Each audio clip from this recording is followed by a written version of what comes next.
We have a physician in the church, Dr. Heidinger, who has been very excited about seeing his practice as more of a ministry than just a profession. I started studying concepts of medical evangelism. And the more I studied, the more I realized that God was calling me to be a true medical evangelist.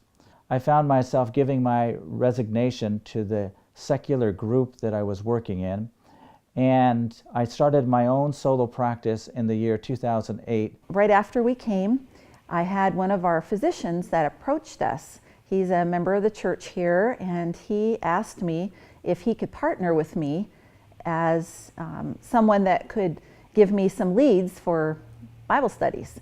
And the combination of having the Bible worker and having a physician that's willing to see his practice as a ministry has been a really exciting thing. About half of my wife's Bible studies are coming from contacts with Dr. Heidinger.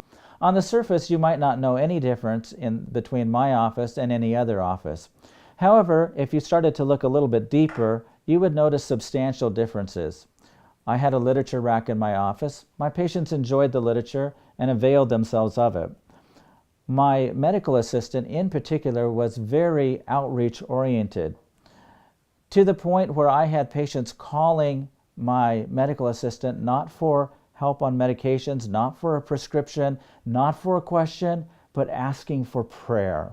And the way this works is that he basically talks about spiritual things with his patients, and when he senses that they might be open to having Bible studies, he'll ask them, and then he'll contact Linda, and she contacts them, and that's a very, we might call a warm lead. They're very open and excited, and so we've seen some really great things come from this.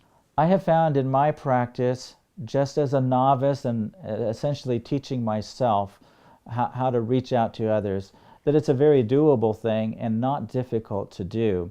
And I would really encourage each one of you, in whatever vocation you are, to share your love for Jesus in your interactions with others.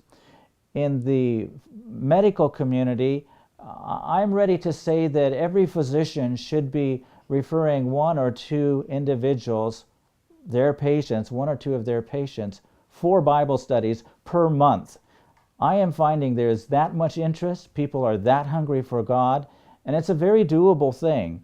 So I would encourage you, and I would even challenge you to sharpen your skills as you reach out for God and as you share your love for God with those around you.